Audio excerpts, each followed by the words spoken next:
Hello everyone. बस अभी start कर रहे हैं।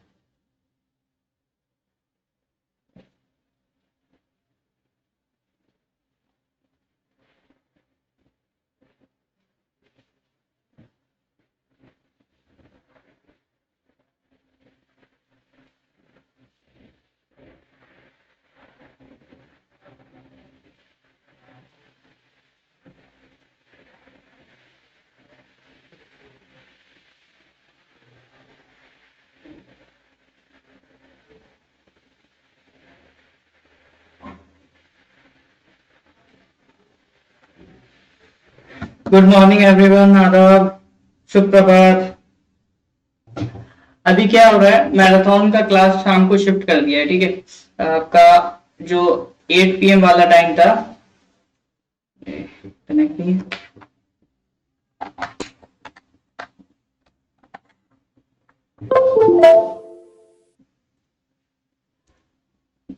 जो 8 PM वाला टाइम था वो उसमें मैथ्स का मैराथन चलेगा। और अभी ये सुबह 11 वाला इसमें जीके चलेगा। ठीक है, जीके करंट अफेयर्स। तो आज हम लोग करंट अफेयर्स डिस्कस करेंगे। अगस्त में हम कर रहे थे, आज 5वां क्लास होगा अपना करंट अफेयर्स का अगस्त सेशन में। इसके बाद देखोगे अगर कुछ इंपॉर्टेंट लगेंगे अगस्त के तो कर लेंगे, अदरवाइज फिर हम सितंबर पे शिफ्ट करेंगे। ठीक है, चलिए फिर। तो आ गए सब लोग। Good morning.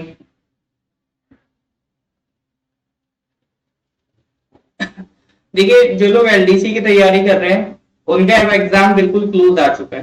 ठीक है, तो अब उनको सिर्फ और सिर्फ खास तौर पे बस क्वेश्चंस प्रैक्टिस और रिवीजन पे ध्यान दें, कुछ नया पढ़ने की जरूरत नहीं है। ये मैं हर एग्जाम के लिए कह रहा हूँ। जब आप एग्जाम देते हैं तो उसमें जो लास्ट का टाइम क्वेश्चन होता है उसमें जितना पढ़ रखा है उतना मजबूत करके जाइए। ठीक है, क्योंकि जो भी पढ़ना होता है ना उसको कंसोलिडेट भी करना होता है, क्योंकि सिर्फ पढ़ने से फायदा नहीं होगा। कई लोगों को लगता है पढ़ लेंगे तो एक सेंस ऑफ सेटिस्फेक्शन आ जाएगा। उस सेटिस्फेक्शन का आप करेंगे क्या जब वो आप इसे एग्जाम में नहीं अप्लाई कर पाएंगे। तो पढ़ने के बाद चीजों को कंसोलिडेट भी करना होता है, उनको रिवाइज करके भी रखना होता है, तब जाके आप वो एग्जाम में बनती है। ऐसा नहीं है एक बार पढ़े बिल्कुल अगली बार जरूरत नहीं है। ठीक है, जय हिंद। ठीक है, ऑलराइट, चलिए फिर स्टार्ट करते हैं। अच्छा, इसके अलावा मेरे को बताना था, अपन डेली प्रैक्टिस क्विज स्टार्ट कर दिए हैं। ठीक है, मैंने डेली प्रैक्टिस क्विज स्टार्ट करी है पेज पर। तो आप जाएंगे तो आज आपको क्विज 5 मिलेगी। इससे पहले 4 क्विजेस भी मैंने अपलोड करी है। आज जो क्विज मिलेगी क्विज 5 मिलेगी। उसमें हम कुछ 5 से लेकर 10 क्वेश्चन, ठीक है, 5 से लेकर 10 क्वेश्चन उसमें पुटअप करते हैं। इनमें होता क्या है, आपकी जो क्वेश्चन का लेवल है वो थोड़ा अच्छा है। ठीक है, थोड़े से टफ क्वेश्चन है। ये क्वेश्चन इसलिए नहीं है आपको डिमोरलाइज करें, क्वेश्चन देने का पर्पज है कि आपको थोड़ा सा हैबिचुअल डालें टफ क्वेश्चंस के लिए भी। ठीक है, टफ क्वेश्चंस की भी आपके प्रैक्टिस होनी चाहिए।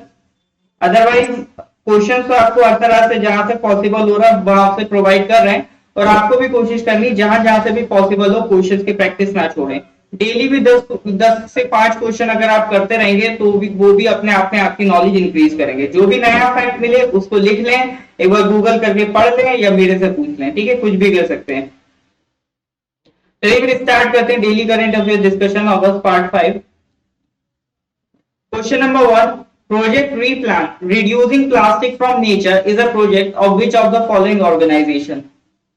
अभी रिसेंटली एक प्रोजेक्ट रीप्लान आया था, वो किसका प्रोजेक्ट है? नाफेड, अपीडा, केवीआईसी या ट्रिफेड? बताइए।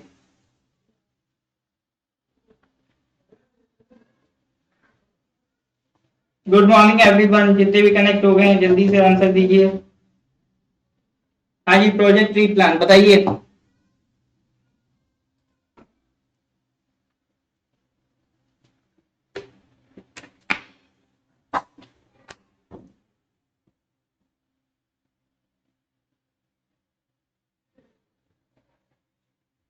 ये आंसर अपीडा? नहीं जी, ए भी नहीं है, या ए भी नहीं आंसर, नहीं नहीं। Correct answer is KVIC, khadi village, ठीक है, इंडस्ट्रीज कमीशन। प्रोजेक्ट क्या है? रीप्लान। रीप्लान मतलब reducing plastic in nature. Target क्या है? टारगेट ये है कि ये देखिए स्वच्छ भारत अभियान का पार्ट है, ठीक है। जो इंडिया के बड़े बड़े मिशन है उनमें से एक है स्वच्छ भारत अभियान। तो ये स्वच्छ भारत अभियान का ही पार्ट है। ये इस तरह की स्कीम जो होती है वो अम्ब्रेला स्कीम से अम्ब्रेला प्लान्स कहलाते हैं, क्योंकि इनके अंडर और भी सारी चीजें होती हैं। जैसे ये स्वच्छ भारत अभियान है, इसी के अंडर क्या लॉन्च हुआ है? एक प्रोजेक्ट रीप्लान। इसमें करा क्या है? एक पेपर प्रोड्यूस करेंगे, हैंडमेड पेपर, जिसमें प्लास्टिक मिक्स होगा। प्लास्टिक मिक्स करने का पर्पज क्या है कि जो भी हम डेली लाइफ में प्लास्टिक यूज करके उसे गार्बेज में फेंक देते हैं उसको हम रीयूज कर पाए, क्योंकि प्लास्टिक डिकम्पोज तो हो नहीं पाता है, या होता है तो बहुत साल लेगा। तो इसीलिए वो जो गार्बेज प्रोड्यूस हो रहा है उसको यूटिलाइज करने के लिए हम क्या कर रहे हैं? प्लास्टिक को मिक्स कर रहे हैं। और भी इनिशिएटिव लिए जा रहे हैं, लाइक हम प्लास्टिक रोड्स वगैरह बना रहे हैं, प्लास्टिक से रोड्स बनाने का भी हम कंसेप्ट डेवलप कर चुके हैं। तो इसी लिहाज से एक आपका रीप्लान चल रहा है, stands for reducing plastic in nature. It can be used to make paper bags, fine tissues and other paper based items. Paper based items बनाने से फायदा ये भी होगा, क्योंकि देखिए पेपर में जरूरत पड़ती है लकड़ी की, वुड की, उसके लिए आपको पेड़ काटने पड़ते हैं। तो अगर आप उसमें प्लास्टिक मर्ज कर देंगे तो आपकी जो वुड की रिक्वायरमेंट है वो भी कम हो जाएगी। तो ये हर लिहाज से एनवायरमेंट फ्रेंडली स्टेप है, ठीक है। प्रोजेक्ट रीप्लान क्या है? एनवायरमेंट फ्रेंडली स्टेप है। तो इसको लॉन्च कौन कर रहा है? इसको कर रहा है khadi and village industries commission. ये याद रखिएगा, केवीआईसी। केवीआईसी से एक सवाल ये बहुत आराम से बन सकता है, अच्छा बताइए ये स्टैट्यूटरी बॉडी है, कॉन्स्टिट्यूशनल है, एग्जीक्यूटिव है, कैसी बॉडी है? तो याद रखना, it is a statutory body. Statutory मतलब इसके लिए कानून पास हुआ है, कोई लॉ बना है, कोई एक्ट पास हुआ है। तो किस एक्ट के तहत बनी है? Khadi and village industries act. KVIC हम पहले भी एक बार डिस्कस कर चुके हैं, तब भी हमने देखा था ये किस कानून के तहत बना है? Khadi and village industries act. किस मिनिस्ट्री में आता है? मिनिस्ट्री ऑफ एमएसएमई, ठीक है, एमएसएमई। तो केवीआईसी दो बातें याद रखती है, स्टैट्यूटरी बॉडी है, ठीक है, किस मिनिस्ट्री के अंडर आता है? Under ministry of MSME. MSME के मंत्री कौन है? नहीं जी, इट्स केवीआईसी। अब मेरे को बताइए एमएसएमई के मंत्री कौन है?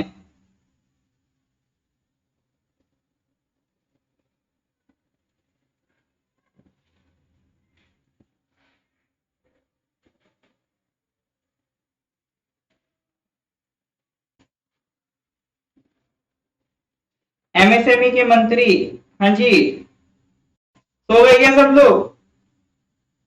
अरे भाई आंसर आ जाना चाहिए अब तक आंसर आ जाना चाहिए। एमएसएमई के मंत्री कौन है?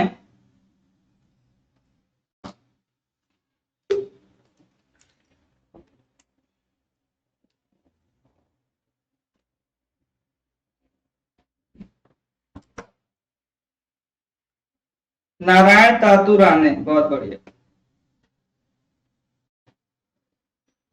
कोई बात नहीं, जो लोग बता रहे हैं उसको लिख लीजिए।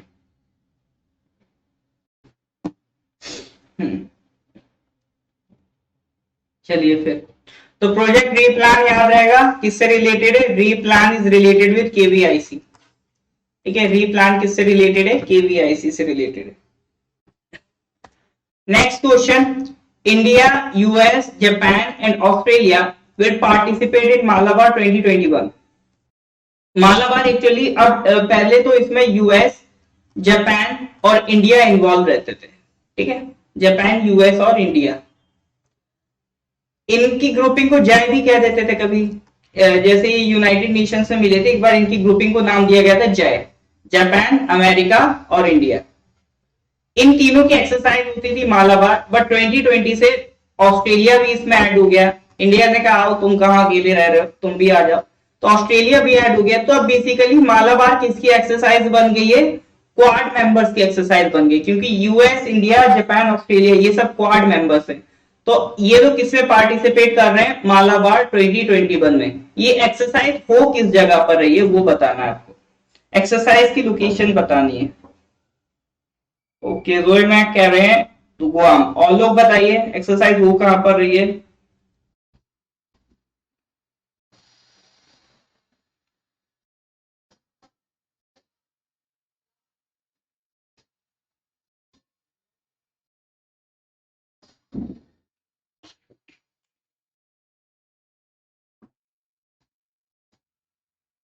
हाँ जी, नदन मरियाना आइलैंड नहीं जी, correct answer is Guam.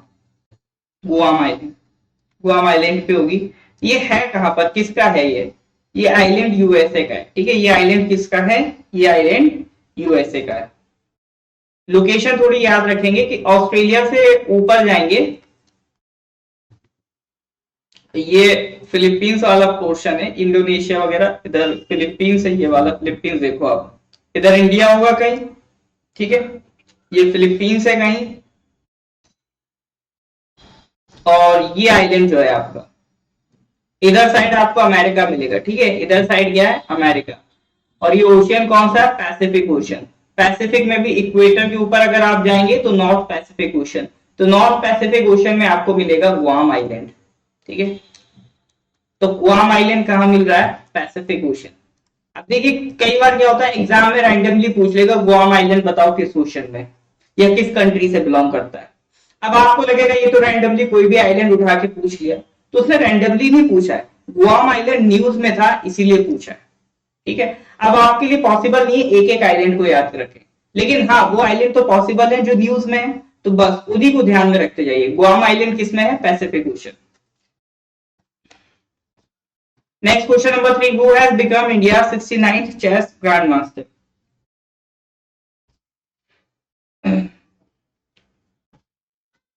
Who has become India's 69th chess grandmaster?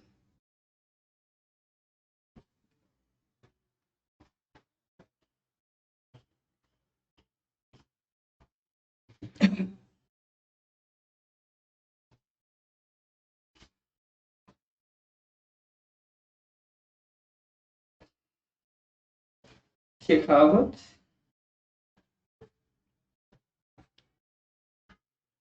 बहुत बढ़िया। तो 69 ग्रैंड मास्टर आपका कौन है, हर्षित राजा। जोमैक ने तो 70 भी बता दिया, बढ़िया।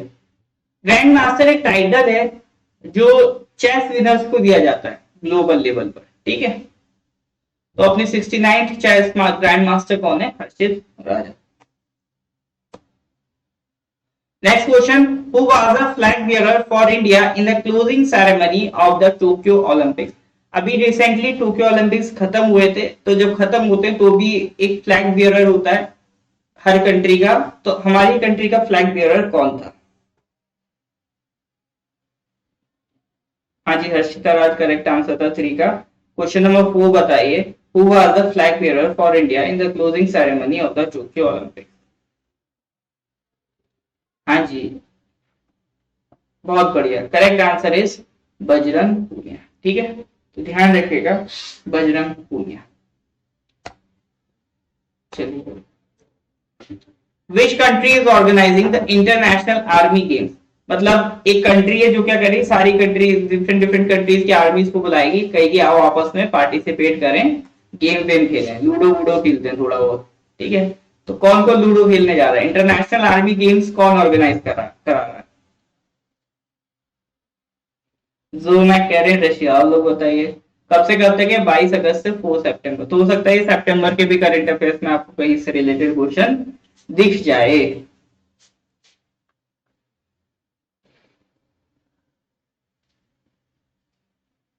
देखिए आंसर कम लोग दे रहे हैं, आंसर देने में आप ही का भला है। आपको जो भी लिखता लिख दो, आप नहीं आता तो डोंट नो लिख दो। एक इंटरेक्शन बनता है ना, आपका इंटरेक्शन बनेगा तभी ये चीजें याद रहेंगी, वरना 4 दिन बाद आपको पता भी नहीं चलेगा कौन रशिया कहाँ गेम्स हो रहे हैं, ठीक है। तो इंटरेक्शन करना जरूरी है आपका। आपको यहाँ नहीं आंसर करना है तो अपनी कॉपी में आंसर करिए, बट करिए जरूर, ठीक है। गुड मॉर्निंग किसान, बहुत बढ़िया। रशिया, तो लूडो कौन खेलेगा इस बार, कौन करवा रहा है, रशिया करवा रहा है, ठीक है। बहुत बढ़िया, ये होती है ईमानदारी बेटा बनाने का, आई डोंट नो, बहुत बढ़िया।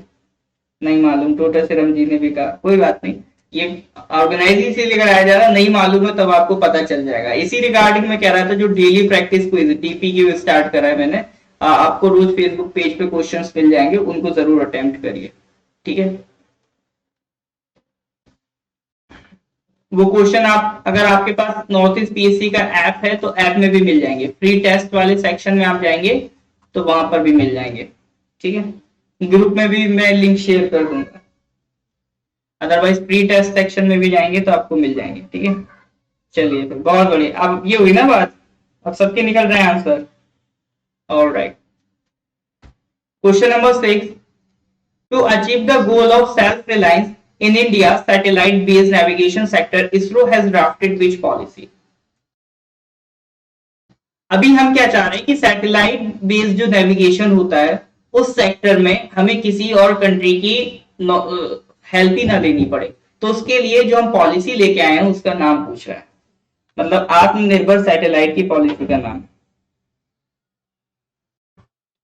हाँ जी, आत्मनिर्भर सैटेलाइट की पॉलिसी का नाम।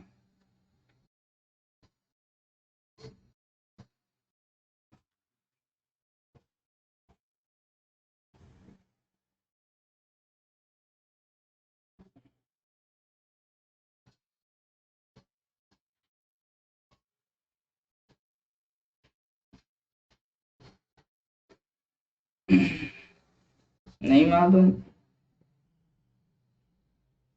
ए पर तुक्का जा रहा है।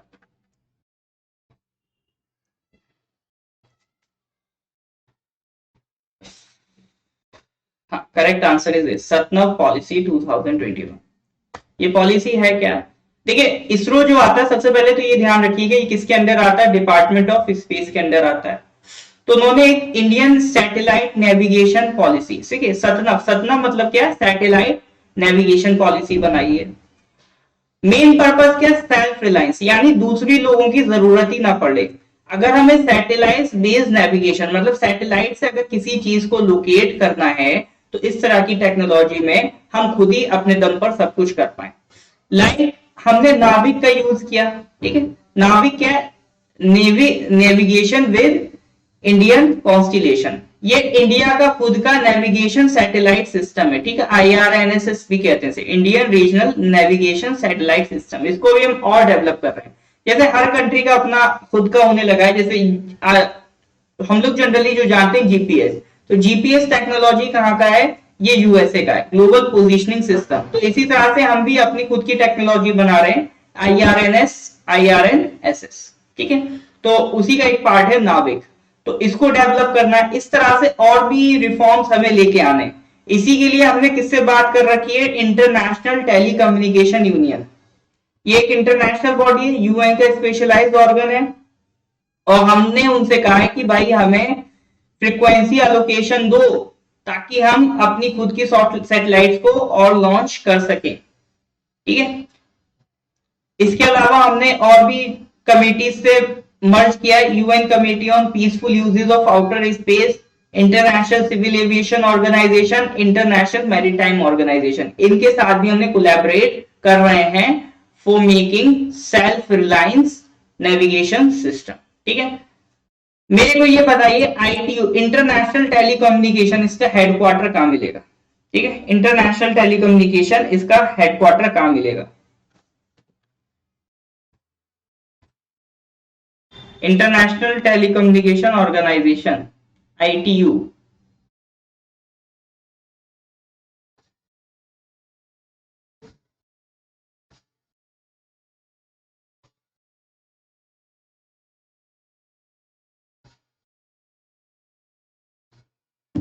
दिल्ली भैया, नेशनल नहीं है ये, इंटरनेशनल है, इंटरनेशनल।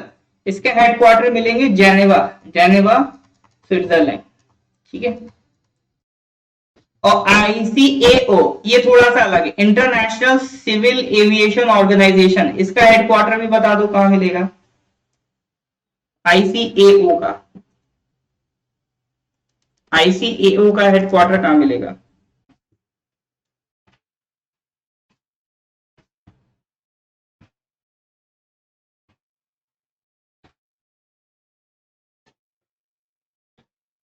एम्स्टर्डम नहीं जी, एम्स्टर्डम नहीं है।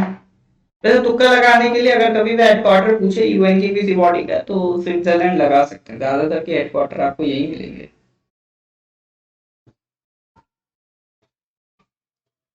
हाँ जी, शॉर्ट मार्क फिर सही आंसर दिया, correct answer is Montreal Canada, ठीक है, मॉन्ट्रियल कनाडा में है आईसीएओ का हेडक्वार्टर। अच्छा, आईएमओ का हेडक्वार्टर कहाँ मिलेगा? इंटरनेशनल मैरीटाइम ऑर्गेनाइजेशन, आईएमओ का हेडक्वार्टर बताइए।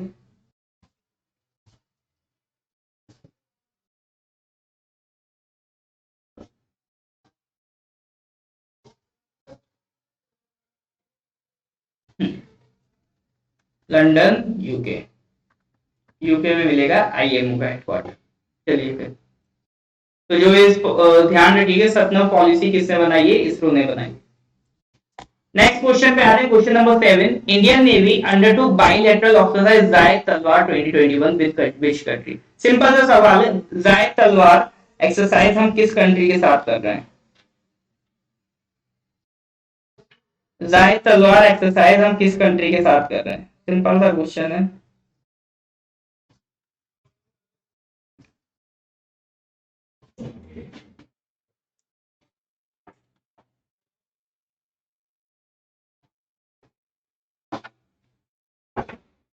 हाँ जी,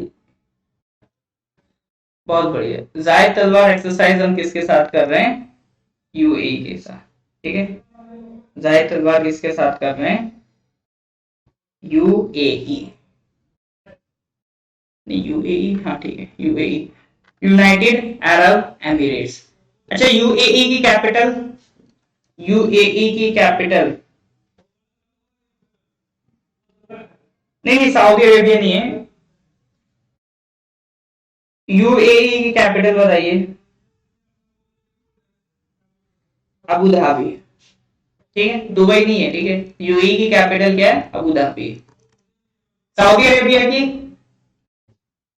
सऊदी अरेबिया की कैपिटल,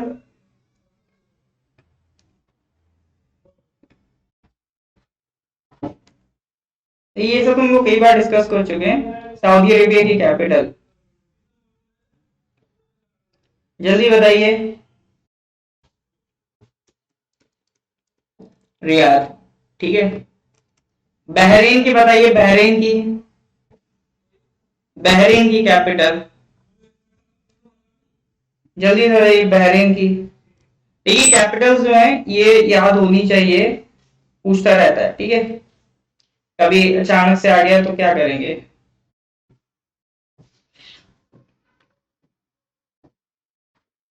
हम्म,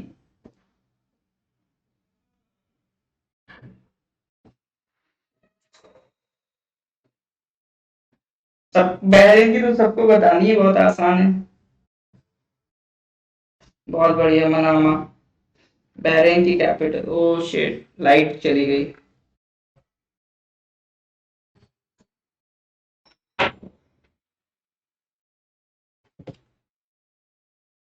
It's back.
हाँ, बहरीन की मनामा, ओमान की मस्कट।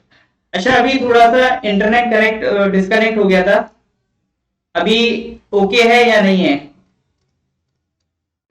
आई थिंक अब इट इज लाइव नाउ।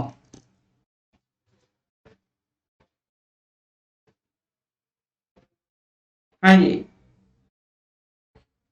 अभी ठीक चल रहा है कि नहीं चल रहा है? अभी लाइट वो डिस्कनेक्ट हो गया था। ओके, बढ़िया। हाँ जी। ऐसा नहीं कि एकदम से भाग जाएंगे, कभी डिस्कनेक्ट हो जाए, 2 4 5 मिनट हमको दीजिए, ताकि अगर कोई दिक्कत है तो हम ठीक कर देंगे, अदरवाइज फिर हम शट डाउन कर देंगे। तो 5 मिनट का टाइम रखिए, मुझे लग रहा है 10 12 लोग चले गए। ओके, चलिए फिर नेक्स्ट क्वेश्चन पे आते हैं। Question number 8, which state government has announced the Rajiv Gandhi Award for the IT sector? चल रहा है, बढ़िया। तो Rajiv Gandhi award IT sector के लिए किसने अनाउंस किया? तो बहुत आसान सवाल है, अभी काफी न्यूज में था। हाँ जी, टाइमिंग अभी शफल कर दिया गया है, मैराथन चल रहा है, अभी टाइमिंग शफल कर दिया गया है कुछ दिनों के लिए। आगे फिर देखेंगे कैसा क्या बैठता है। अगर ठीक रहा तो यही कंटिन्यू करेंगे, अदरवाइज फिर अपने वही पुराने टाइम पे आ जाएंगे। फॉर द टाइमिंग अभी टाइमिंग शफल हो गया है। हाँ जी, अभी रिसेंटली न्यूज में था, क्योंकि प्रधानमंत्री ने खेल चंद वो क्या कहते हैं, अभी जो राजीव गांधी खेल रत्न अवार्ड था, राजीव गांधी खेल रत्न अवार्ड, उसका नाम बदल के क्या कर दिया, मेजर ध्यानचंद खेल रत्न अवार्ड। तो कांग्रेस वालों को थोड़ा बुरा लगा, और महाराष्ट्र में एक तरीके से कांग्रेस की सरकार है, कांग्रेस प्लस शिवसेना और एक एनसीपी, इन तीनों के अलायंस की सरकार है। तो उन्होंने ये डिसाइड किया कि भाई ये तो थोड़ा राजीव गांधी के लिए डिसरेस्पेक्ट की बात है। तो उन्होंने राजीव गांधी के अवार्ड से नया अवार्ड, राजीव गांधी के नाम से नया अवार्ड शुरू करा है आईटी सेक्टर में, क्योंकि आईटी सेक्टर में राजीव गांधी के कंट्रीब्यूशन को कोई भी डिनाई नहीं कर सकता। बहुत सारी उनके साथ कंट्रोवर्सीज हैं, शाहबानो केस की सबसे बड़ी कंट्रोवर्सी जुड़ी है राजीव गांधी के साथ। बट जो उनका आईटी सेक्टर में कंट्रीब्यूशन था, उसको कोई रिकॉग्नाइज नहीं कर, वो डी रिकॉग्नाइज नहीं कर सकता। काफी बड़ा रोल उन्होंने प्ले किया है computer sector, IT sector. Super computer लाने में भी उनका काफी बड़ा योगदान रहा है इंडिया में। तो आप मेरे को ये बताइए, इंडिया का फर्स्ट सुपर कंप्यूटर कौन सा? इंडिया में फर्स्ट सुपर कंप्यूटर कौन सा आया है? ठीक है, इंडिया में फर्स्ट सुपर कंप्यूटर कौन सा है?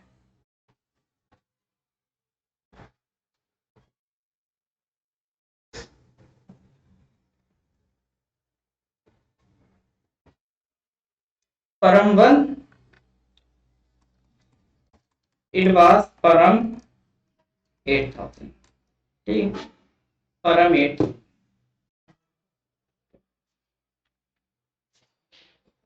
ठीक है, first super computer of India.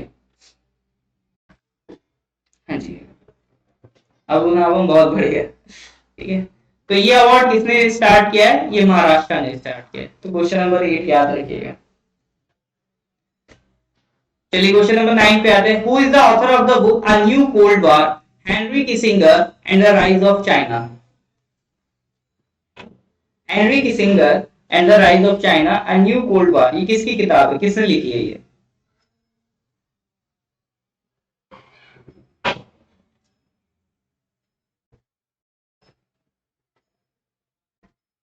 Vijay Gokhale.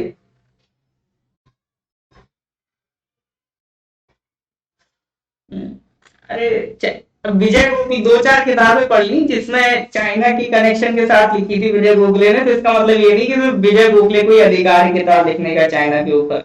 और भी लोग हैं जो चाइना वगैरह की हिस्ट्री की जानकारी रखते हैं, इंटरनेशनल रिलेशंस की जानकारी रखते हैं। अरे भाई, और भी लोग हैं जमाने में।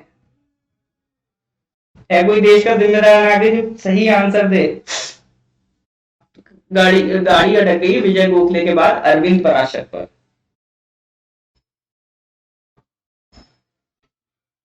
वही चीज है ना, चाइना ज्यादा लिखता है, मतलब विजय गोखले ने ज्यादा लिखा है, लेकिन सब कुछ नहीं लिखा है, और भी लोग हैं। चलिए, अब आंसर करेक्ट बताने का वक्त आ गया है। करेक्ट आंसर इज संजय बारू। संजय बारू नाम तो सुना होगा। संजय बारू, अभी आपने इनकी एक किताब भी आई थी, द एक्सीडेंटल प्राइम मिनिस्टर। जो फॉर्मर पीएम थे अपने मनमोहन सिंह, उनके ये कौन थे? मीडिया एडवाइजर थे। मीडिया एडवाइजर मतलब उन्हें प्राइम मिनिस्टर को मीडिया में क्या कैसे बोलना है वो उनको एडवाइस करते थे। तो Sanjay Baru was the media advisor of former PM Manmohan Singh. तो उन्हीं के ऊपर उन्होंने किताब लिखी है, द एक्सीडेंटल प्राइम मिनिस्टर। काफी न्यूज में थी, उस पर मूवी भी बनी थी। तो अब एक और किताब लेके आए हैं ये, a new cold war, Henry Kissinger and rise of China. किताब का नाम क्या है? Henry Kissinger and rise of China. ये हेनरी किसिंगर कौन है? हेनरी किसिंगर 1970s की अगर हम बात करें तो 1970s में ये नेशनल सिक्योरिटी एडवाइजर थे यूएसए के under the president Richard Nixon. 1970s में अगर हम बात करें 1971 के टाइम में 1971-75 उस टाइम आपका प्रेसिडेंट थे रिचर्ड निक्सन, रिपब्लिकन पार्टी से। रिचर्ड निक्सन उनकी इंदिरा गांधी से बिल्कुल नहीं बनती थे, ठीक है। तो रिचर्ड निक्सन के अंडर जो नेशनल सिक्योरिटी एडवाइजर थे यूएसए के, वो कौन थे? Henry Kissinger. तो हेनरी किसिंगर ने एक दिमाग लगाया। क्या दिमाग लगाया? तो उन्होंने ये कहा कि देखो भाई, चाइना को अगर कंट्रोल करना है, चाइना अपनी अलग ही पॉलिसी चला रहा है। जैसे यूएसए की पॉलिसी क्या थी? कैपिटलिस्ट, और चाइना सोशलिस्ट, उसमें भी कम्युनिस्ट पॉलिसी पे चल रहा था। तो इन्होंने दिमाग लगाया, इन्होंने सोचा कि चलो चाइना को फंड करते हैं, चाइना को पैसा देंगे, इसको मॉडर्नाइज करेंगे तो ये भी वेस्टर्न कल्चर अडॉप्ट कर लेगा, हमारी तरह खाना खाएगा, हमारी तरह कपड़े पहनेगा, हमारी तरह हॉलीवुड मूवीज देखेगा। तो ये दिमाग लगाया हेनरी किसिंगर ने। तो हेनरी किसिंगर ने फंड प्रोवाइड करा चाइना को इनको डेवलप कराने के लिए। अब चाइना फंड यूज करा, इन्वेस्ट करा इन्होंने चाइना में। अब चाइना तो स्ट्रांग हो गया मिलिटरली से भी और इकोनॉमिकली भी स्ट्रांग हो गया। लेकिन जो इनका कंसेप्ट था कि उसको कंट्रोल कर लेंगे, तो अब वो चक्कर में पड़ गए, तो वो कंट्रोल नहीं कर पाए। ये मसला पड़ गया इनके साथ, ठीक है। मतलब ये थोड़ा सा धोखा हो गया या गलती हो गई कि इन्होंने सोचा भाई चाइना को डेवलप करा लेंगे तो चाइना हमारी बात सुनेगा। चाइना अपने रंग में रंग गया, वो यूएसए को चैलेंज करता है।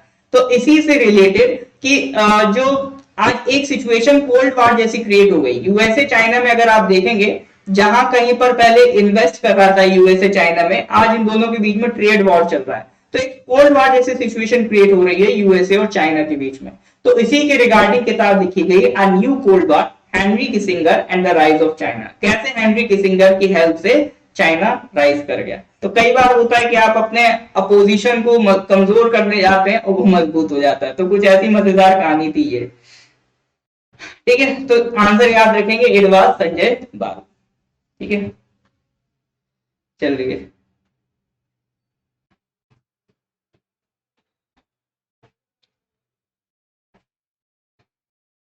ऑलराइट, नेक्स्ट क्वेश्चन पे आते हैं। क्वेश्चन नंबर 9 के, क्वेश्चन नंबर 10 शायद मिसिंग है। क्वेश्चन नंबर 11 पे आते हैं। Who has been appointed as the new chairman of the national pharmaceutical pricing authority? Who has been appointed as the new,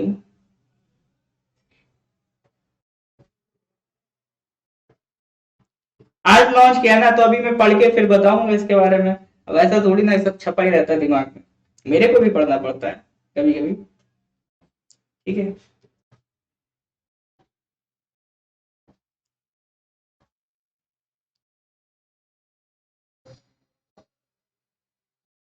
Kamlesh Kumar Pant, हाँ जी, correct answer is Kamlesh Kumar Pant, ठीक है। एनपीपीए क्या है? नेशनल फार्मास्यूटिकल्स प्राइसिंग अथॉरिटी, ठीक है। एनपीपीए क्या है? National pharmaceuticals pricing authority. इस बॉडी का काम क्या है? ये पी होगा यहाँ पर, ठीक है। NPPA national pharmaceuticals pricing authority. इनका बेसिक काम ये रहता है कि कुछ इसेंशियल ड्रग्स हैं, ठीक है, सरकार ने एक लिस्ट बनाई है, national essential list of medicine, ठीक है। उसे क्या कहते हैं? NEL, national essential list of medicine, ये लिखा है। वो कहां लिखी है? Under schedule 1 of drug price control orders. एक एक्ट है इसेंशियल कमोडिटीज एक्ट, ठीक है। एक कहानी यह है पूरी कि एक होता है इसेंशियल कमोडिटीज एक्ट, ठीक है, इसेंशियल कमोडिटीज एक्ट ऑफ 1956। उसका सेक्शन 3 अगर आप देखेंगे तो वो बात करता है ड्रग प्राइस कंट्रोल ऑर्डर्स की, मतलब जो दवाइयों के प्राइस हैं उन्हें कंट्रोल करने की। तो उस ऑर्डर के तहत सेक्शन 3 में ड्रग प्राइस कंट्रोल ऑर्डर लिखा है। उस सेक्शन के तहत सरकार ने एक लिस्ट तैयार करी है, national essential list of medicine, ठीक है। ये वो दवाएं हैं जिन पर आपका प्राइस फिक्स रहेगा, आप एक लिमिट से ज्यादा इन दवाइयों का प्राइस नहीं बढ़ा सकते, तो ये प्राइस फिक्स करने का काम किसका है? वो काम है नेशनल फार्मास्यूटिकल्स प्राइसिंग अथॉरिटी। इसका काम क्या है? इसका काम ये है कि कुछ स्पेसिफिक ड्रग्स हैं उनके प्राइस को फिक्स करना। I hope you are getting it. एक चीज ये याद रखनी है इसमें कि ये तो काम तो इसका यही है for pricing of drugs. It ensure accessibility and availability of medicine to people at affordable prices. जैसे जो महंगे ट्रीटमेंट्स हैं, उन जैसे कैंसर वगैरह है, उनकी दवाएं इतनी महंगी बिकती हैं कि आम आदमी नहीं खरीद सकता। तो आम आदमी को अवेलेबल कराने के लिए सरकार ने उनके प्राइस फिक्स कर दिए हैं। अब ये बॉडी कौन सी? NPPA, national pharmaceuticals pricing authority. तो इसको ये याद रखना है कि ये किस डिपार्टमेंट के अंदर आती है। ठीक है, एनपीपीए किस डिपार्टमेंट के अंदर आती है। आज हो सकता है थोड़ा सा आपको ज्यादा शोर देखने को मिल रहा हो, आज पड़ोस में कहीं कंस्ट्रक्शन का काम चल रहा है, तो शायद उसने सुन लिया, बंद कर दिया उसने। ठीक है, तो ये ध्यान रखिएगा। कई लोग क्या होता है, इसको मिनिस्ट्री ऑफ हेल्थ में जोड़ देते हैं, तो आपको वो नहीं करना। आपको ये याद रखना है किसके अंडर आता है ये body? Ministry of chemicals and fertilisers. ठीक है, ये एनपीपीए किसके अंडर है? Ministry of chemicals and fertilisers. इसको ध्यान रखिएगा, खासतौर से वो जो पीसीएस वगैरह की तैयारी कर रहे हैं, उसमें इस तरह के क्वेश्चंस आ जाते हैं। देखिए पीसीएस में क्या है ना, अब हो गया पैटर्न चेंज। अब आप उनको अगर जाके देखेंगे, जैसे उन्होंने साफ लिख दिया है कि जो भी हमारा सिलेबस है, जो यूपीएससी का सिलेबस है वही हमारा। अगर आप पीसीएस के नोटिफिकेशन में जाएंगे, उन्होंने कहीं भी सिलेबस नहीं लिख रखा, उन्होंने बोल रखा है जो यूपीएससी का सिलेबस है वही हमारा सिलेबस है। मैंने शायद ऐप के फ्री स्टडी मटेरियल में ये पीसीएस का, मतलब जो यूपीएससी का सिलेबस है वही पीसीएस का सिलेबस है, तो जो भी सिलेबस है वो अपलोड कर दिया है। मैं एक बार और चेक करूंगा कि मैंने शायद किया है कि नहीं किया। अगर नहीं किया होगा तो आज मैं अपलोड कर दूंगा। तो आप लोग जो लोग भी पीसीएस की तैयारी करना चाहते हैं, सिलेबस वाइज जरूर चलें। ठीक है, मैं एक प्रॉपर एक डेडिकेटेड सेशन भी लूंगा जिसपे हम डिस्कस करेंगे कि तैयारी स्टार्ट कैसे करनी है, आपको क्या क्या चीजें फॉलो अप करनी है। क्योंकि अभी हमने एक नया बैच लॉन्च किया है, लवासना, जो पीसीएस की तैयारी करना चाहते हैं। ठीक है, पीसीएस हो गया या अरुणाचल के जितने भी group A group B post के जितने भी एग्जाम्स हैं, उन सारे एग्जाम से रेलिवेंट जो भी तैयारी है वो किसके अंडर होगी? Under the batch of लवासना। इसके अलावा आपका एक फॉरेस्टर एग्जाम है, फॉरेस्टर एग्जाम के लिए भी हमने रेडी कर लिया है एक कोर्स। ठीक है, तो जो लोग भी इसमें एनरोल होना चाहते हैं तो इस नंबर पर व्हाट्सएप कर सकते हैं, 8076535685। अभी 50% डिस्काउंट चल रहा है, कुछ ही दिनों तक रह गया ये, उसके बाद फिर ये कोर्स का प्राइस बढ़ जाएगा। ठीक है, तो जो लोग एनरोल करना चाहें कर सकते हैं। चलिए फिर नेक्स्ट क्वेश्चन पे आते हैं। क्वेश्चन नंबर 12, डीआरडीओ ने एक निर्भय क्रूज मिसाइल बनाई है, उसकी रेंज बताइए।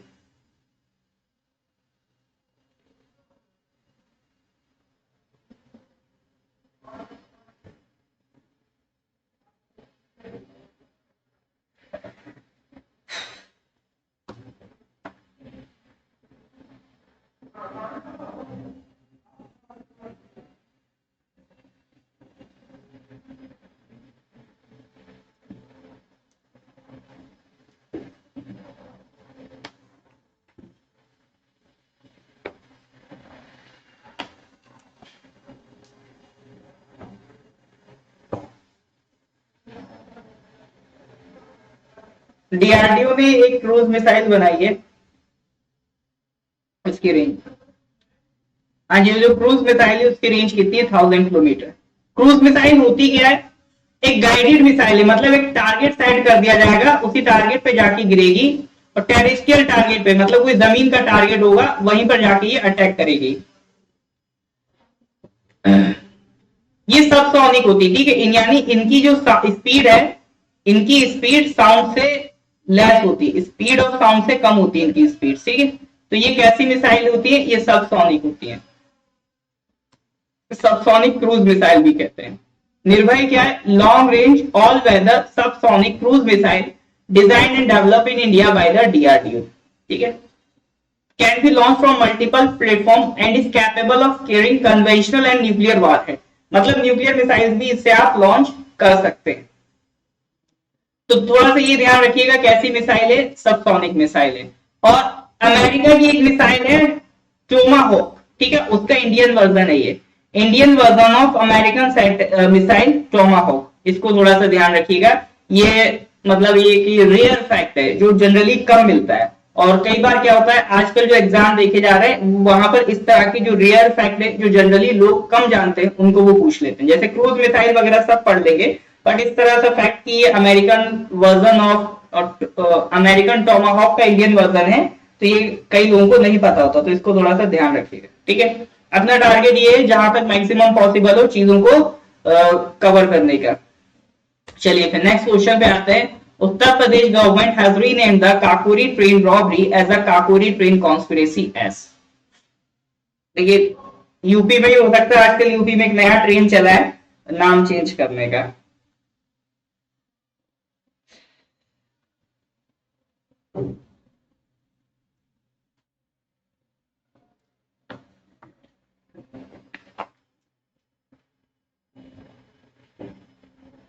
हाँ जी, क्या करें, Kakori train movement, struggle, revolt, action.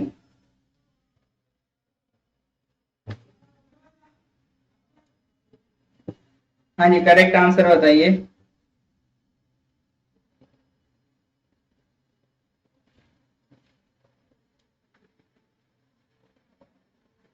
I think आप लोगों को सबको करेक्ट आंसर पता है। Correct answer is Kakori train action. Actually robbery word use करते हैं ना, या कई लोग यूज करते हैं काकोरी कांड, तो ऐसा लगता है कि भाई बहुत कुछ गलत कर दिया। कांड वगैरह वर्ड जो यूज होते हैं काकोरी कांड या फिर रॉबरी, तो ऐसा लगता है निगेटिव फील सा देता है कि भाई कुछ गलत कर दिया, तो इसीलिए वो कह रहे हैं कि इसका नाम बदल दो काकोरी ट्रेन एक्शन, क्योंकि ये देश की भलाई के लिए काम किया गया था। क्योंकि इसमें पैसा तो लूटा गया था, लेकिन किसके लिए लूटा गया था, ताकि हथियार खरीदे जा सके और उससे अंग्रेजों से आजादी दिलाई जा सके, ठीक है। तो काकोरी ट्रेन एक्शन अब नाम कर दिया जाएगा इसका। काकोरी ट्रेन एक्शन है क्या, ये एक रॉबरी थी ट्रेन की, जैसे अभी कोई मूवीज भी आई थी, शहीद मूवी है बॉबी देओल की, आप वो देखिएगा, काफी अच्छी मूवी है, उसमें ये काकोरी ट्रेन वाला इंसिडेंट आपको देखने को मिलेगा। एक लखनऊ के पास एक गांव है काकोरी, ठीक है, ये डेट इंपॉर्टेंट है, काकोरी रॉबरी की डेट इंपॉर्टेंट है 9 अगस्त 1925, सबसे इंपॉर्टेंट यही है। कई बार एग्जाम में पूछ लेता है ये डायरेक्ट डेट, काकोरी जो रॉबरी है या काकोरी जो भी इंसिडेंट है उसकी डेट क्या है, 9 अगस्त 1925। एक लखनऊ के पास गांव था काकोरी, वहां पर ये हुआ था। ये भी पूछ लेता कहां हुआ था, काकोरी तो सबको पता है लेकिन ये है कहां, लखनऊ के पास है। 10 लोग इसमें इन्वॉल्व थे, 10 रेवोल्यूशनरीज, और उसमें मेजरली कौन कौन थे, हिंदुस्तान रिपब्लिक एसोसिएशन के मेंबर्स थे। कौन कौन, जैसे राम प्रसाद बिस्मिल, वही जिन्होंने सरफरोशी की तमन्ना अब हमारे दिल में लिखी है, अशफाक उल्लाह खान, राम प्रसाद बिस्मिल और अशफाक उल्लाह खान, इनकी दोस्ती बहुत फेमस है। और कौन थे, राजेंद्र लहरी थे, केशव चक्रवर्ती थे, मुकुंदी लाल थे, बनवारी लाल थे। ये नाम भी पूछ लेता है इंसिडेंट में कौन कौन लोग इन्वॉल्व थे।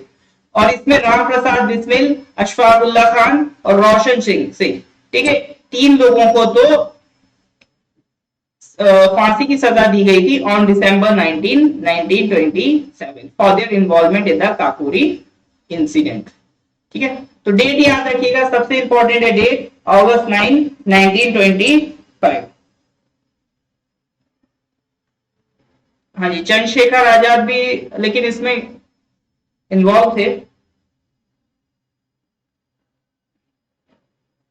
हाँ जी, नेक्स्ट क्वेश्चन पे आते हैं, question number 14, which has become India's first national park to be equipped with satellite phone. Question number 14 का आंसर बताइए।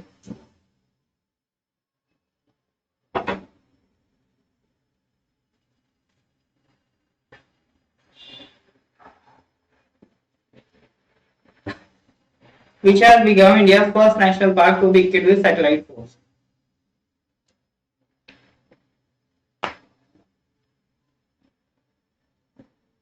देखिए सैटेलाइट फोन्स का यूज तब करना पड़ता है जब मोबाइल नेटवर्क वीक होते हैं, वन ऑफ द रीजन थी। अब काजीरंगा नेशनल पार्क ये लोकेटेड है आपका आसाम में, ठीक है, कहां पर लोकेटेड है, correct answer is Kaziranga national park, it is located in Assam. अब आसाम में दिक्कत क्या है, नेटवर्क प्रॉब्लम है, जो जिस हिली पोर्शन में ये बिलोंग करता है काजीरंगा नेशनल पार्क अपर असम में, वहां थोड़ा सा नेटवर्क इशू रहता है। तो उस नेटवर्क इशू से डील करने के लिए एक सैटेलाइट फोन की व्यवस्था की गई है कि अब जो भी कनेक्टिविटी होगी किसी मोबाइल टावर से नहीं होगी, डायरेक्ट सैटेलाइट से होगी। सैटेलाइट से होगी तो नेटवर्क कनेक्टिविटी प्रॉपर मिलेगी। इस सैटेलाइट फोन बनाने की जरूरत क्यों पड़ी? ताकि पोचिंग को रोका जा सके। कई लोग क्या है, इलीगली नेशनल पार्क से जानवरों को स्मगल या मार के उनको यूटिलाइज करते हैं, जैसे किसी की खाल यूज कर ली, किसी का दांत यूज कर लिया, इस तरह से। तो इस तरह की जो इलीगल हंटिंग होती है उसे क्या कहते हैं? पोचिंग। तो पोचिंग जैसी एक्टिविटीज को रोकने के लिए, ताकि जितने भी फॉरेस्ट ऑफिसर्स हैं वो एक दूसरे से कनेक्ट रहें, एक सैटेलाइट फोन की व्यवस्था करी गई है। तो ये आपको कहां मिलेगा? पहला नेशनल पार्क बन गया इसके लिए काजीरंगा नेशनल पार्क। ठीक है, अब जल्दी से मेरे को बाकी सारे नेशनल पार्क की लोकेशन बता दीजिए। जैसे बालफक्रम नेशनल पार्क, ये कहां पर मिलेगा आपको? ठीक है, हाँ जी, 6 सैटेलाइट फोन इक्विप्ड है। जनता है तो सब पे भारी है। जनता मेजोरिटी सही होती है, but not all the times. ठीक है,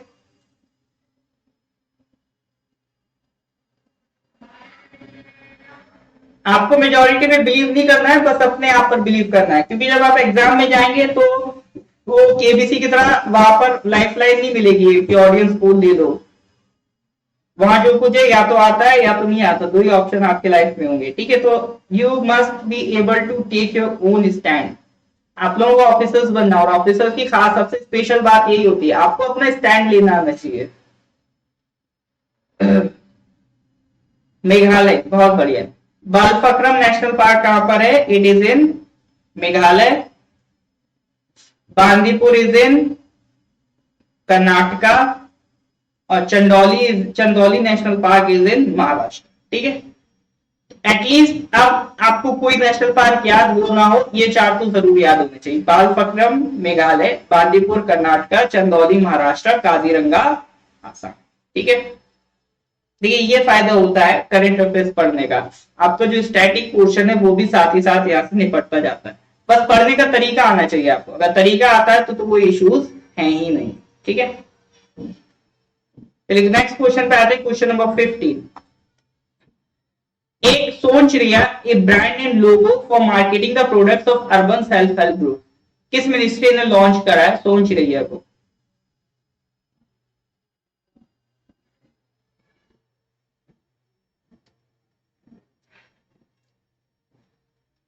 देखिए अगर आप आंसर देंगे ना तो ये आप ही के दिमाग में जाएगा लंबे टाइम तक, फिर आप इसको रिटेन भी कर सकते हैं। ठीक है, विच मिनिस्ट्री ऑफ लॉन्च रही है brand and logo for marketing the products of urban self help group? Ministry of tribal affairs, ministry of social justice, ministry of labour and employment, ministry of housing and urban affairs.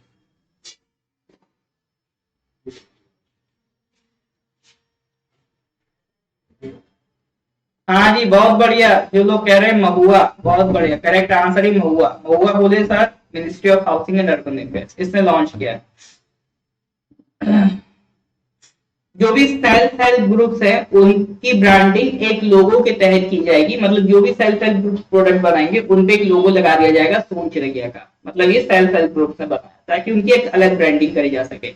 अब ये self help groups क्या होते हैं? तो self help groups as the name suggest, self help करते हैं, मतलब अपनी मदद खुद करते हैं। क्या होता है, जैसे गांव में कोई गांव है, उसमें बहुत गरीबी है।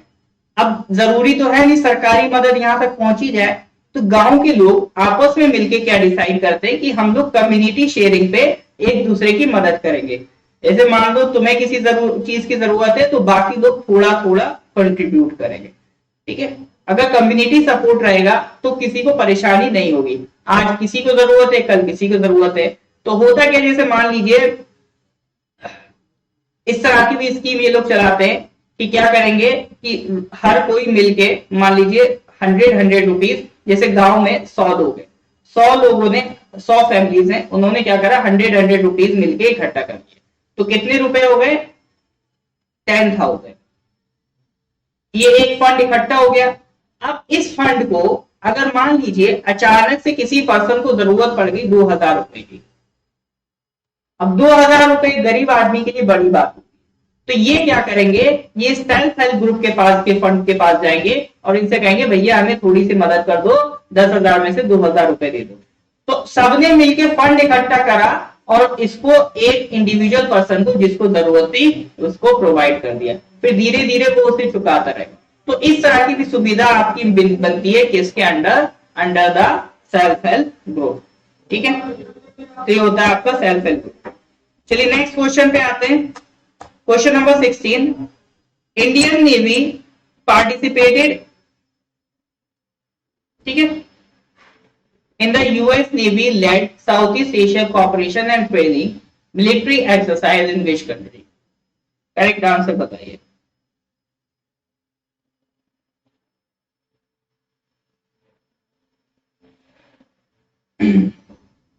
Indian Navy participated in the US Navy led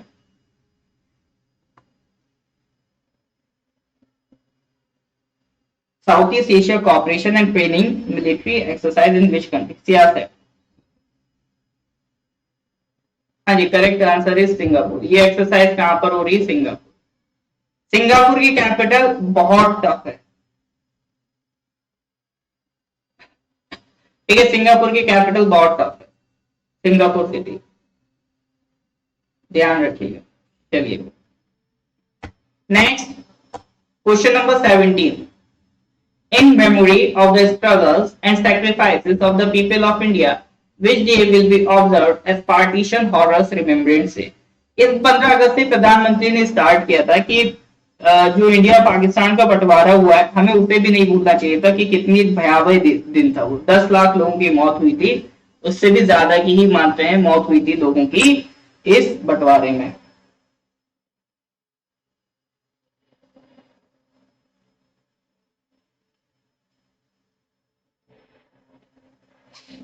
तो वो हुआ था आजादी से एक दिन पहले 14 अगस्त, ठीक है। तो 14 अगस्त को अब हम ऑब्जर्व करेंगे as a partition horrors remembrance day. Next question पे आते हैं, question number 18, who has been awarded Ashok Chakra posthumously, posthumously मतलब after that, on the eve of independence day 2021। अभी रिसेंटली 15 अगस्त को अशोक चक्र दिया गया था, तो किस पर्सनालिटी को दिया गया? सिपाही नीरज अहलावत, अरुण कुमार पांडे, बाबूराम या अल्ताफ हुसैन भट्ट? ये डिफेंस के अवार्ड्स हैं, तो किसे मिला है अशोक चक्र?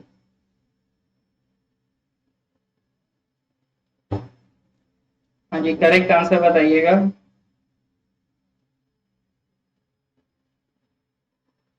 Who has been awarded Ashok Chakra posthumously on the eve of Independence Day 2020?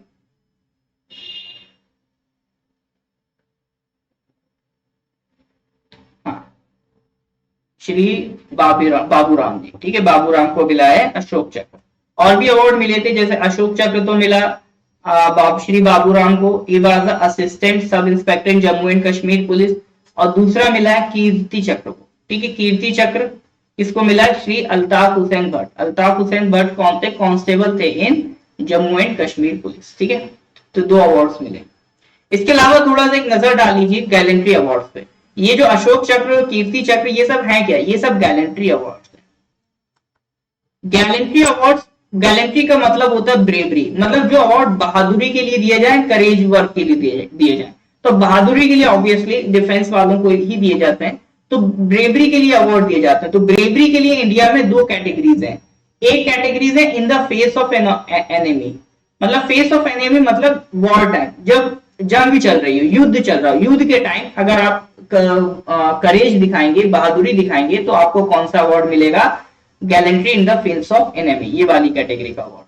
और दूसरा अवार्ड मिलता है ड्यूरिंग द पीस टाइम, मतलब वॉर नहीं चल रही है बट कोई छोटा मोटा एग्रेशन था, आपने वहां पर बहादुरी दिखाई, तो वहां पर आपको दूसरी कैटेगरी का अवार्ड मिलेगा।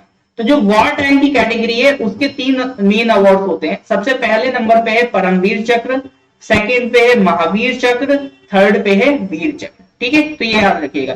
वॉर टाइम में कौन कौन से अवार्ड है? परमवीर चक्र, महावीर चक्र एंड वीर चक्र। इसी तरह से अगर पीस टाइम की बात करें तो पीस टाइम में 3 अवार्ड है, अशोक चक्र, कीर्ति चक्र, शौर्य चक्र। नंबर सबसे टॉप का कौन है? अशोक चक्र। नंबर 2 का कौन है? कीर्ति चक्र। तीसरा कौन है?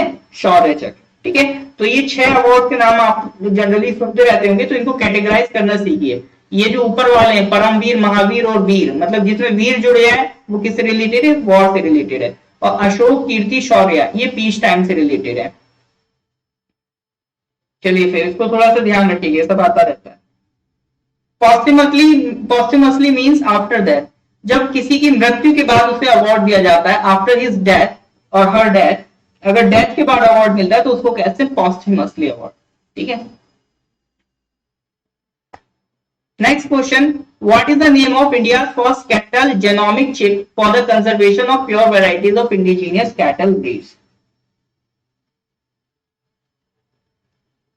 Name of India's first cattle genomic chip for the conservation of pure varieties of indigenous cattle breeds. वो मैं कह रहा हूं इंडिगाओ, ये शायद पढ़ा है आपने।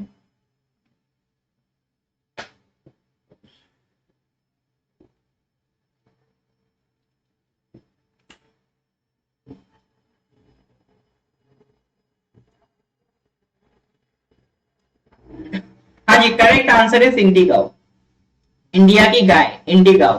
ठीक है, अच्छा जेनोमिक चिप क्या होती है? जेनोमिक चिप, ठीक है, यही छोटे छोटे वर्ड हैं जिनका हमें मतलब नहीं पता होता है और फिर हम उसे समझने की भी कोशिश नहीं करते, तो वो पूरा हमारा टॉपिक से इंटरेस्ट चला जाता है, या फिर हम बस वो रट के रह जाते हैं, मतलब नहीं समझ पाते हैं। अगर चीजों का मतलब समझ लेंगे तो चीजों को ज्यादा टाइम तक रिटेन कर पाएंगे। जेनोमिक चिप मान लीजिए एक ग्लास की स्लैब होती है, ठीक है, एक ग्लास की स्लैब है, उसमें अलग अलग सेल्स होंगी। ठीक है, उन सेल्स में अलग अलग डीएनए होंगे, डिफरेंट डिफरेंट जीन्स के आपको क्या मिलेंगे, डीएनए मिलेंगे डिफरेंट डिफरेंट जीन्स के। तो उसी को कहते हैं जीनोमिक चिप, मतलब डिफरेंट जीन्स आपको देखने को मिल रहे हैं इन अ सिंगल चिप, तो वो क्या कहलाती है, जीनोमिक चिप। अब किसी भी तरह का एक्सपेरिमेंट करने में ये हेल्प करते हैं, क्योंकि हर एक डिफरेंट जीन पे उस एक्सपेरिमेंट का क्या असर पड़ेगा आप एक सिंगल चिप से पता कर सकते हैं। आपको अलग अलग जीन पे एक्सपेरिमेंट करने की जरूरत नहीं, एक ही चिप पे एक्सपेरिमेंट कर लिया, हर जीन पे क्या डिफरेंस आ रहा है वो आप यहां से पता कर सकते हैं। ठीक है, तो ये जेनोमिक चिप इंडिया की पहली कैटल जेनोमिक चिप तैयार की गई, जिसे हम कह रहे हैं इंडिगाओ। इंडिगाओ है क्या, purely indigenous and largest cattle chip है वर्ल्ड की। टारगेट क्या है, फार्मर की इनकम बढ़ाना। किसके साथ मिलकर किया जा रहा है, देश का जो राष्ट्रीय गोकुल मिशन है उसके साथ मिलकर किया जा रहा है, और आत्मनिर्भर भारत का ग्रेट एग्जाम्पल है।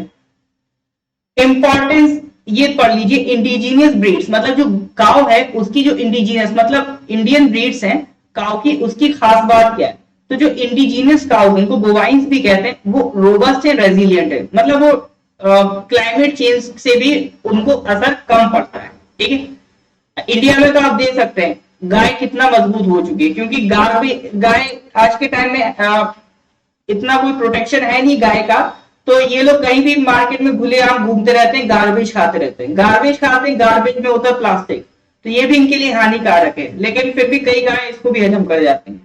ठीक है, तो मिल्क जो होता है, जो हमारे इंडिजीनियस एनिमल्स है उनका मिल्क हाई इन फैट होता है, और उसमें क्या मिलता है, एसएनएफ कंटेंट। ये वर्ड इंपॉर्टेंट है, ये आप शायद पहली बार सुन रहे हो, एसएनएफ कंटेंट। ठीक है, इसी तरह पे वर्ड ज्यादा फोकस करिए जो नया सुनने को मिले, क्योंकि कई बार एग्जाम में ये नए वर्ड पकड़ के क्वेश्चन बना देते हैं। तो एसएनएफ कंटेंट क्या होता है, ये these are the substances is milk, मतलब अगर वो जो मठा और जो वाटर होता है ना कैसीन की फॉर्म में, उसको हटा दो तो बाकी का जो सब्सटेंस बचता है वो क्या कहलाता है, एसएनएफ कंटेंट। आपको बेसिकली इतना याद रखना, एसएनएफ कंटेंट किससे रिलेटेड है, मिल्क से रिलेटेड है। ठीक है, एसएनएफ कंटेंट किससे रिलेटेड है, मिल्क से रिलेटेड है, तो इसको थोड़ा सा ध्यान रखिएगा। चलिए लास्ट क्वेश्चन पे आते हैं, question number 20, which of the following ministry has flagged of operation blue freedom land war record eight Siachen glacier. मतलब हम क्या कर रहे हैं, जो Siachen glacier highest altitude battlefield है दुनिया की, वहां पर कुछ जो डिसेबल्ड लोग हैं उनको हम चढ़ाई कर पा रहे हैं। ठीक है, उसी को कह रहे हैं ऑपरेशन ब्लू फ्रीडम। तो किस मिनिस्ट्री के अंदर आ रहा है ये पूछ रहे हैं। हाँ जी, करेक्ट आंसर बताइए इसका, operation blue freedom, question number 20। Alright, तो majority is going with ministry of social justice and empowerment and Kilsan Singh, Kilsan carrying ministry of defence.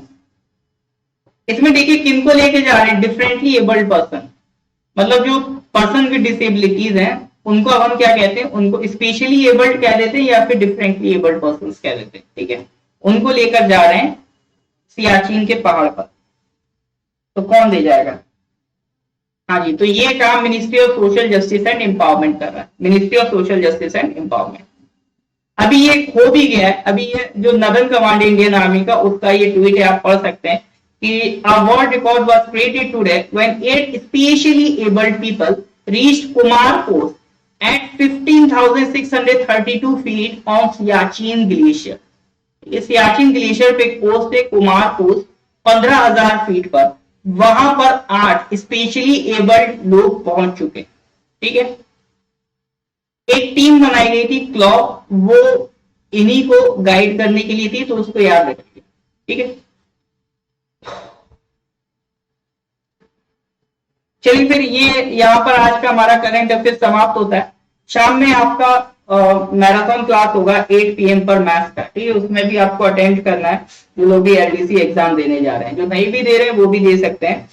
इसके अलावा मैंने DPQs मैंने बताया, उसको प्रैक्टिस करते रहिए, और क्वेश्चंस जहां से भी मिले पॉसिबल हो उसको जरूर दीजिए। इसके साथ साथ हम SI का मेंस का फ्री टेस्ट सीरीज स्टार्ट कर रहे हैं, ठीक है। SI mains free test series start हो रहा है, तो उसमें आप लोग एनरोल करा दीजिए। एनरोल कराने का जो नंबर है, ठीक है, जिन्हें एनरोल कराना है वो ये 8076535685 इस नंबर पर व्हाट्सएप करा दें, इमरजेंसी का नंबर है, तो उनको टेस्ट सीरीज के लिए एनरोल कर लिया जाएगा, ठीक है। फ्री टेस्ट सीरीज होने वाला है। चलिए फिर लास्ट लेक्चर में देख लूंगा, अगर और कुछ बचा हुआ अगस्त का तो उसको भी निपटा लेंगे, ठीक है। लास्ट तो कुछ होता ही नहीं, जितना भी पढ़ लो उतना कम है, ठीक है। चलिए फिर all the best for your exam, good bye.